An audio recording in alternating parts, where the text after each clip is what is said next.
So a little backstory on this location. It's in the middle of Blackwater National Refuge. There's one road that leads directly across the marsh and sits below, I guess, sea level, whatever you want to call it. It's flooded, especially in a rain like we have now. Precipitation, snow coming down. So there's another route that's just a little bit better. It was slightly flooded. When we went in, there's very limited cell service, no service at times. No way to turn around, especially if you have the RV. Without an RV, possibly you could turn around. Nobody around for miles, especially if you take the one route over top of the marsh. Boys and me are loading up now. We're going to head out there, so stay tuned. During the pickup, it has now went from snowy to raining to a little bit of fog, and we're going out in the middle of the marsh here, like I said. Now, I had asked the question, for $1,000 for this rental, would it be worth it? So answer that down below in the comments. I did that on a reel that I did when we dropped off. $1,000, would you do this rental? It's probably only like 45 minutes from home, but the conditions where it's at, the flooded road, you be the judge. Let me know down in the comments. This RV rental pickup was in the middle of nowhere, isolated, no cell service. The roads were flooded, as you saw in that first clip. That was the main way I came in. This is the alternate route, and it crosses plenty bodies of water that also are shut down. And they usually have signs that say high water. You'll see later in the video, but I'll show you where I picked up from and how isolated it was at this RV rental pickup.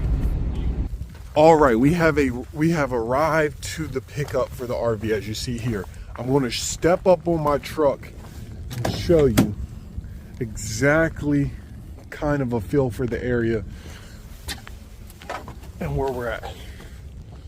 Look here. Hello, neighbors.